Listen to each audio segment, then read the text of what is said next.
Okay. ఇక్కడ చూడండి మనం సెలెక్ట్ స్టార్ ఫ్రమ్ ఎంప్లాయీ అంటే ఏమొస్తుంది? ఎంప్లాయీ టేబుల్‌లో డీటెయిల్స్ అని చూపిస్తుంది. నేను ఇక్కడ ఏం చేశాను చూడండి, ఒక కండిషన్ పాస్ చేశాను. డిపార్ట్‌మెంట్ ఐడీ గ్రేటర్ థాన్ 30 ఉండాలి. ఈ డిపార్ట్‌మెంట్ ఐడీ 30 అనే కండిషన్ పాస్ చేయడానికి నేను వేర్ క్లాజ్ యూజ్ చేశాను. ఓకే. వేర్ అనే క్లాజ్ యూజ్ చేశాను. సేమ్ అలానే మనకి డిఫరెంట్ క్లాజెస్ ఉన్నాయి. ఇది ఆర్డర్ బై క్లాస్. ఓకే. ఇక్కడ వేర్ క్లాజ్ ఎలా యూజ్ చేసామో సేమ్ అలా order by class. CLAUSE. Okay. ఈ వేర్ క్లాజ్ లాగా ఆర్డర్ బై క్లాస్ ఉందన్నమాట. ఓకే. చూడండి ఈ ఆర్డర్ బై క్లాస్ ఏం చేస్తదంటే, మనం ఇచ్చిన కంటెంట్‌ని అసెండింగ్ అండ్ డిసెండింగ్ ఆర్డర్‌లో మనకి అవుట్‌పుట్ ఇస్తది. టేబుల్ ఆల్రెడీ డేటా ఉంది. మనం ఇన్సర్ట్ చేసి పెట్టాము. నేను అసెండింగ్ ఆర్డర్‌లో ఫెచ్ చేయాలనుకోండి. అప్పుడు ఆర్డర్ బై క్లాస్ యూజ్ చేసి అసెండింగ్ ఆర్డర్‌లో ఫెచ్ చేయొచ్చు. లేదు డిసెండింగ్ ఆర్డర్‌లో ఫెచ్ చేయాలనుకోండి. ఆర్డర్ బై క్లాస్ యూజ్ చేసి డిసెండింగ్ ఆర్డర్‌లో ఫెచ్ చేయొచ్చు.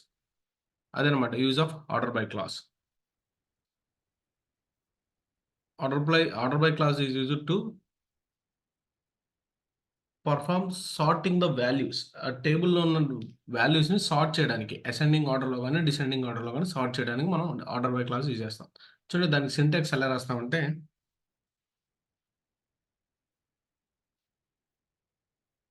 Syntax for order by clause. For example మనం ఏదైనా ఫెచ్ చేయాలనుకుంటున్నాము. సెలెక్ట్ కమాండ్ యూసేసి కాలమ్ నేమ్స్ ఏదైనా పాస్ చేస్తాం కదా! Column names from table from ఏం రాయాలి? టేబుల్ నేమ్ రాయాలి. రైట్? From table name. ఇక్కడ నెక్స్ట్ మనకేముంటుంది? వేర్ క్లాజ్ ఉంటుంది. ఇక్కడ వేర్ క్లాజ్ కంప్లీట్ అయినాకే మనం ఆర్డర్ బై క్లాస్ రాయాలి. ఓకే.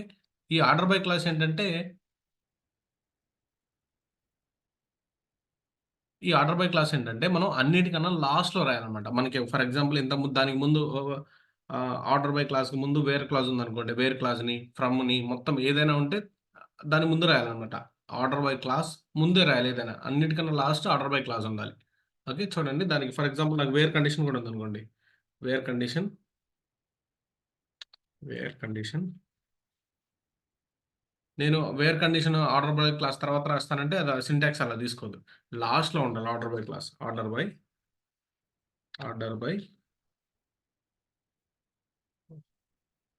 ఆర్డర్ బై అని చెప్పేసి మనకిక్కడ కాలమ్ నేమ్ ఏదైతే పాస్ చేయాలనుకున్నామో అసెండింగా, డిసెండింగా అని పాస్ చేయాలి. Okay. Column 1, column name ascending are descending. ASC అసెండింగ్‌ని ASC అని కీవర్డ్‌తో రాస్తాము. డిసెండింగ్‌ని DESC అని రాస్తాం. ఓకే. అసెండింగ్ అయితే అసెండింగ్ ఆర్ ఇది సింటాక్సే జస్ట్ నేను అలా రాస్తున్నాను. DESC.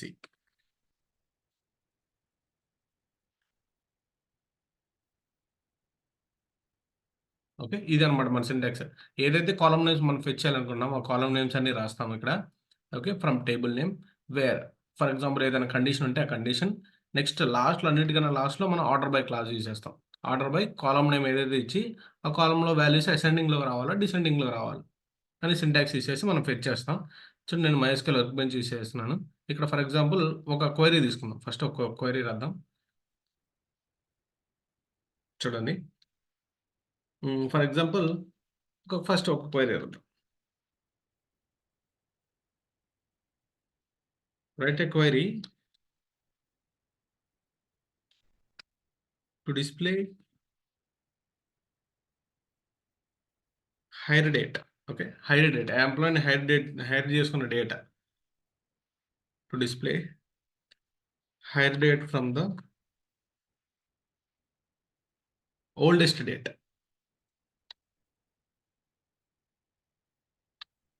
మనకు క్వెషన్స్ ఇలానే అడుగుతారు. Oldest date to the newest date.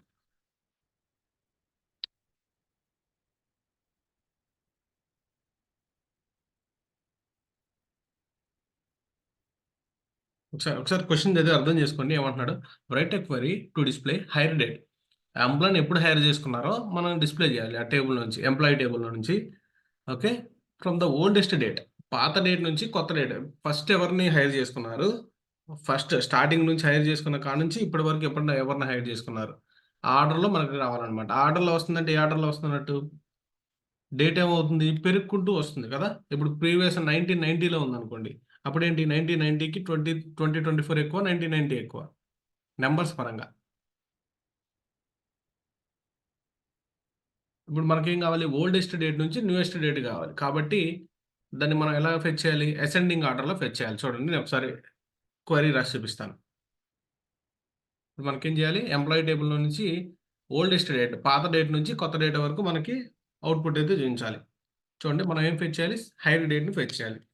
Select hire date. టేబుల్‌లో హైర్ డేట్ అనే కాలమ్ హైర్ డేట్ అని ఇలా ఉంటుంది. Okay. From which table? From employee table. From EMP table. Next మనకి కండిషన్ ఏమీ లేదు కదా! కండిషన్ ఇంతవరకు వీళ్ళే కావాలి, వీళ్ళే కావాలని మనకేమి ఇవ్వలేదు కాబట్టి నెక్స్ట్ డైరెక్ట్‌గా మనం where clause order by clause రాయొచ్చు. Without using where clause. వేరే ఏదైనా కండిషన్ పాస్ చేస్తే మనం వేర్ క్లాజ్ యూజ్ చేయాలి. మనకి ఇక్కడ కండిషన్ ఏమి ఇవ్వలేదు కదా! డైరెక్ట్‌గా హైర్ డేట్‌ని ఫెచ్ చేయమంటున్నాడు. కింద ascending order. Order by hire date in the which order? In the ascending order. ఇప్పుడు చూడండి మనకి ఓల్డెస్ట్ డేట్ నుంచి న్యూయెస్ట్ డేట్ వరకు హైర్ డేట్ అని చూపిస్తది. Select distinct salary from employee. Okay. పైది సెలెక్ట్ అయినట్టుంది. సారీ. డిస్టింక్ట్ సాలరీ ఇది సెలెక్ట్ అయింది. మనకు సెలెక్ట్ అవ్వాల్సింది ఇది. Hire date from employee order by line hire date ascending table learning emp exist does not exist. Okay.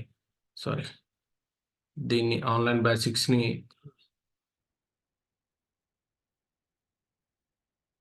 Learning school ఇక్కడ చూడండి ఏ database run అవుతుంది ప్రెజెంట్?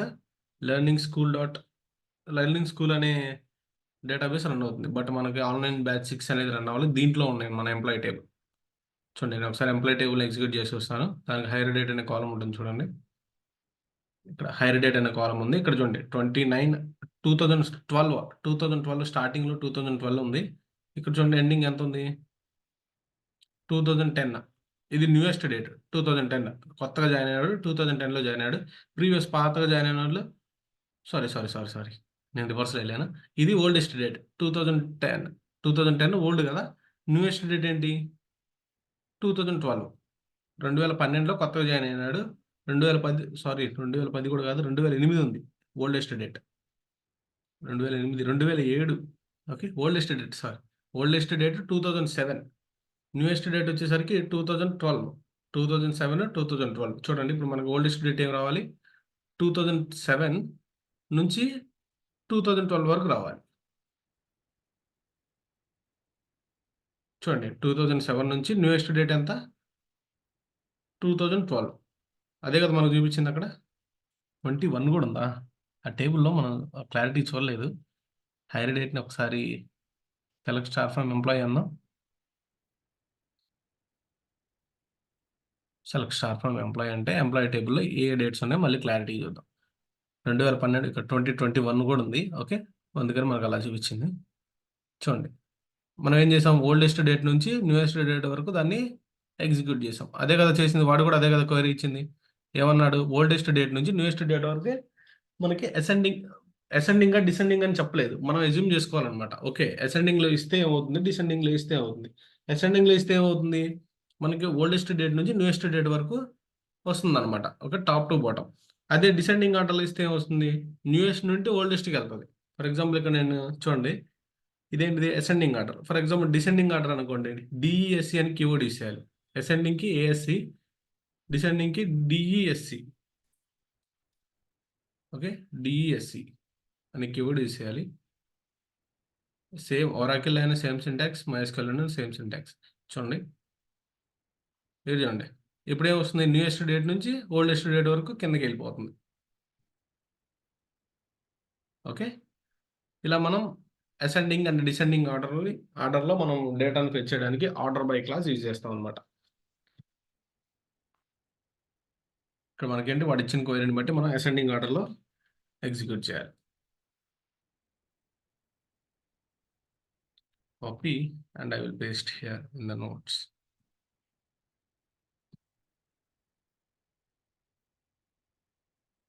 ఓకే. ఇంకో క్వెరీ ఎగ్జిక్యూట్ చేసి చూద్దాం. Second query write a query to display salaries of employees in descending order. Write a query to display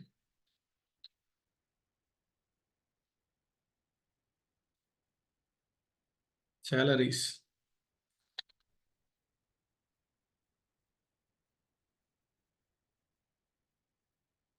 of employees in descending order.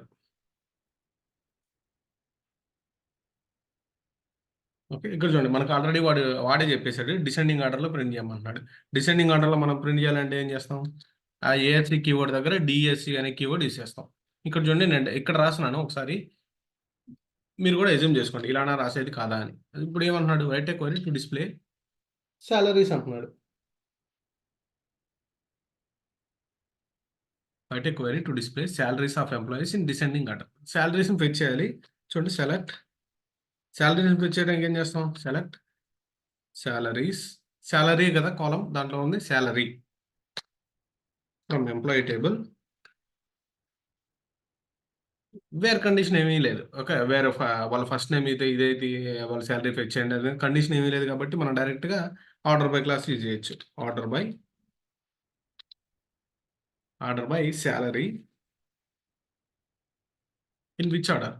In descending order వాడే ఇచ్చాడు. DESC అని పెట్టేస్తే సరిపోతుంది. చూడండి same క్వెరీని నేను ఇక్కడ కాపీ చేసి అక్కడ పేస్ట్ చేసుకొని ఎగ్జిక్యూట్ చేస్తాను. సాలరీని ఫెచ్ చేయాలి from employee table in the descending order. I will execute this second query.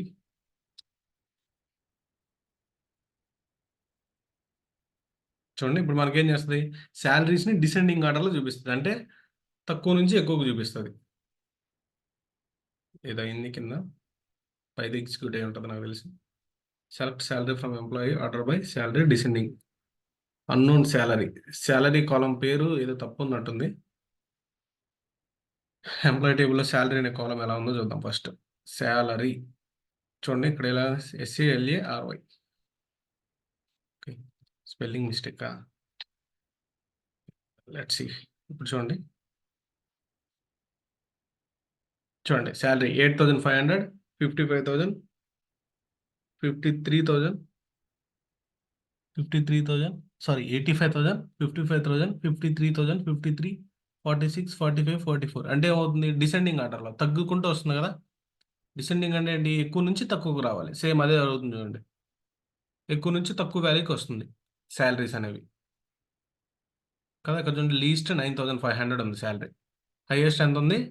85,000 ఉంది. అదే అసెండింగ్ ఆర్డర్ అనుకోండి ఏం చేస్తది? తక్కువ నుంచి ఎక్కువకి పైకెళ్తూ ఉంటుంది. ఏఎస్‌సి అని ఇస్తే ఏమవుతుంది మనకి? తక్కువ నుంచి ఎక్కువ వరకు చూపించాలి. చూడండి సాలరీ పెరుక్కుంటూ వెళ్ళిపోతుంది అసెండింగ్ ఆర్డర్. ఓకే. మనకిచ్చిన క్వెరీ డిసెండింగ్ ఆర్డర్ కాబట్టి డిసెండింగ్ ఆర్డర్‌లో దాన్ని ఫెచ్ చేద్దాం. డిఎస్‌సి. చూడండి సాలరీ అనేది డిసెండింగ్ ఆర్డర్‌లో చూపిస్తది. ఎక్కువ నుంచి తక్కువకి.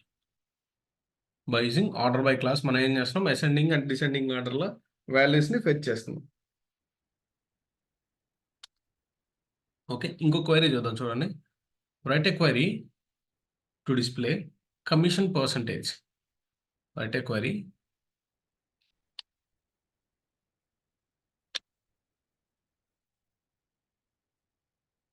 to display commission percentage.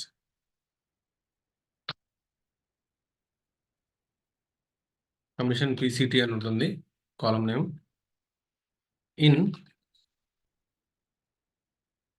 Ascending order. Okay. ఇది ఇలా ఒక క్వెరీ ఇచ్చాడు అనుకోండి మనకి. చూడండి right a query to display commission percentage in ascending order.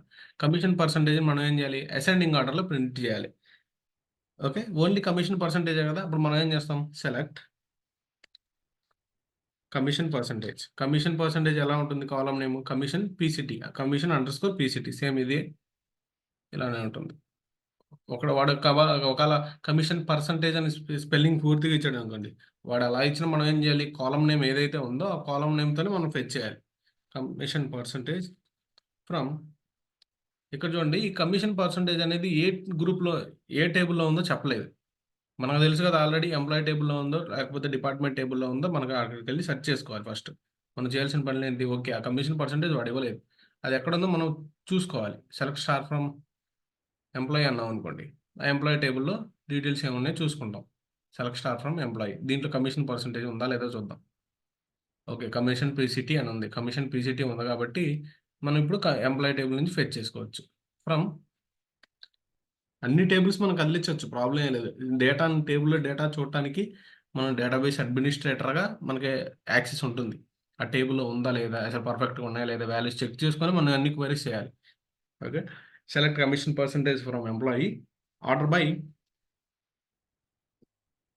Order by commission PCT in ascending order. Order by commission PCT in ascending order. In అంటే in అని రాయాల్సి ఉంటుంది. Ascending order. ఇక్కడ చూడండి. ఏం చేసాం? సెలెక్ట్ కమిషన్ పర్సెంటేజ్ ఫెచ్ చేయమంటున్నాము. From employee table order by ascending ఆర్డర్‌లో ఫెచ్ చేయమంటున్నాం. చూడండి సేమ్ కాపీ చేసి నేను MySQL వర్క్ బెంచ్‌లో ఎగ్జిక్యూట్ చేస్తున్నాను.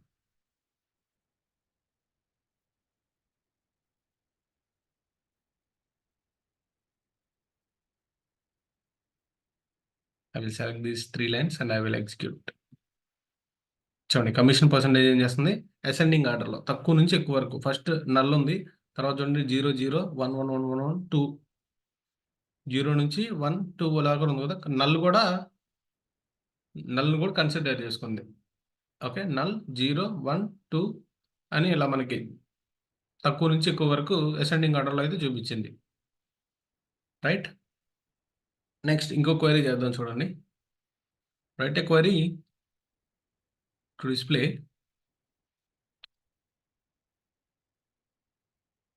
Fourth query. Write a query to display commission percentage in descending order రాద్దాం. ఆల్రెడీ చేసాం.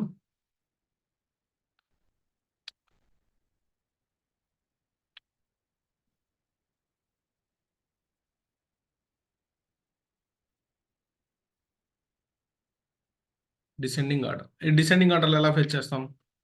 Same select commission percentage control we in DSC. Same ఇదే కదా మనం పెర్ఫార్మ్ చేసింది. ఇక్కడ ఇక్కడ ఏం చేస్తాం? సేమ్ కాపీ చేసుకొని డిసెండింగ్ ఆర్డర్‌లో ప్రింట్ చేద్దాం. డిఎస్సి అని కీవర్డ్ పాస్ చేసి.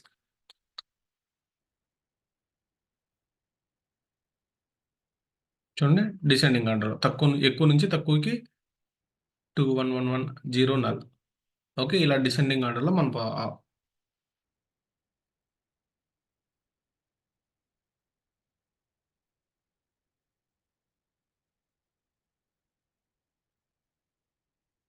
ఇలా అయితే మనం ఎగ్జిక్యూట్ చేయొచ్చు. అర్థమైందా?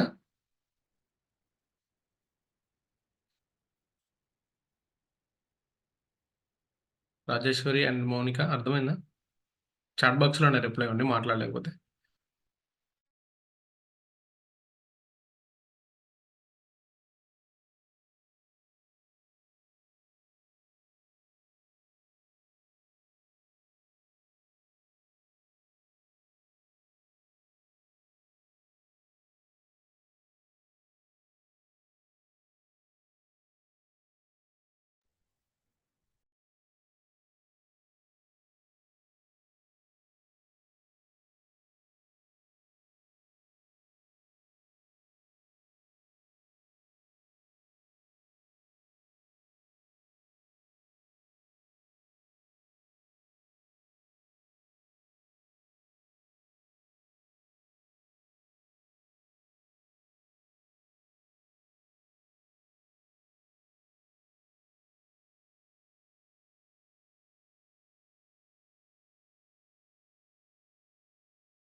Hello Sai sir. ఒక్క నిమిషం. చెప్పండి.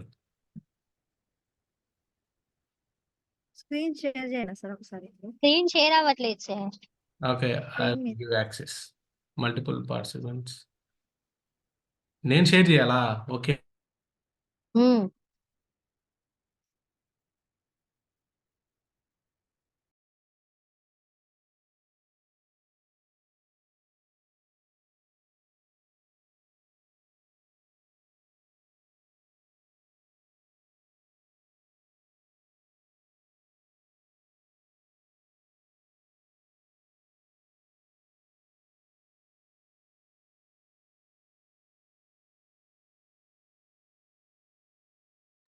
ఇక్కడ ఏదైతే ఈ ఫోల్డర్ ఉందో ఈ ఫోల్డర్ నేను సేవ్ చేసి మీకు పంపిస్తాను. ఓకేనా? మీరు దాన్ని చూసి రిఫర్ చేసుకోండి.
ఓకేనా?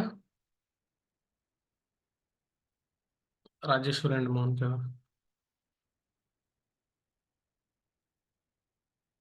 నేను ఇక్కడ గిట్హబ్లో పుష్ చేశాను. మీరు అక్కడ నుంచి నోట్స్ యాక్సెస్ చేసుకోండి. మీకు వాట్సాప్లో లింక్ ఉంది కదా, దాని లింక్ పోయి క్లిక్ చేసి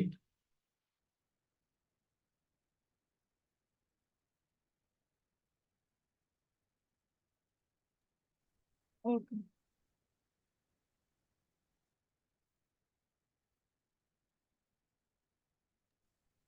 సార్ నాది ఒకసారి స్క్రీన్ షేర్ చేయండి సార్. చేయండి.